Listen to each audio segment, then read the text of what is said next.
வணக்கம். இன்று 15/12/2021 கார்த்திகை 29.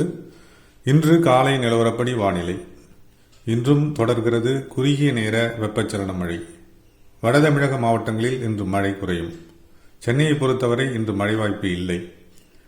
டெல்டா மாவட்டங்களில் இன்று காலை மற்றும் மாலை நேரத்தில் மிதமழைக்கு வாய்ப்பு இருக்கிறது. குறிப்பாக காரைக்கால் முதல் மல்லிப்பட்டினம் வரை உள்ள கடலோரப் பகுதிகளில் சற்று கனமழையாக குறுகிய நேர மழையாக இருக்கும். தென் மாவட்டங்களை பொறுத்தவரை மாலை நேர சாரல் மழைக்கு வாய்ப்பு இருக்கு. இது அனைத்து தென் மாவட்டங்களிலும் நீடிக்கும்.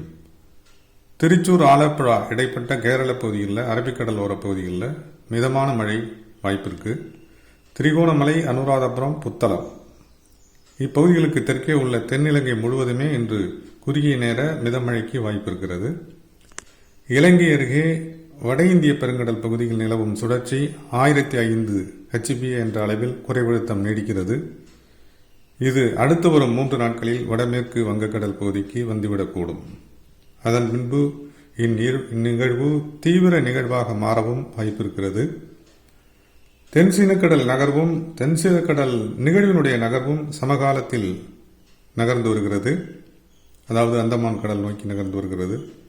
ஏற்கனவே தமிழக முழு வங்கக்கடல் கடற்கரை முழுவதும் மேற்கத்திய குளிர்காற்று உயரழுத்தம் நீடிக்கிறது. எனினும் கடந்த 3 நாட்கள் தரவுகளின்படி தென் தமிழகம் மற்றும் இலங்கை கடற்பகுதியில் நீடித்த அந்த உயரழுத்தம் சற்று குறைய தொடங்கியுள்ளது. எனவே நிகழ்வுகளின் நகர்வுகள் தொடர்ந்து கவனிக்கப்பட வேண்டும். அடுத்த பதிவில் இணைகிறேன். தொடர்ந்து இணைப்பில் இருந்தமைக்கு நன்றி.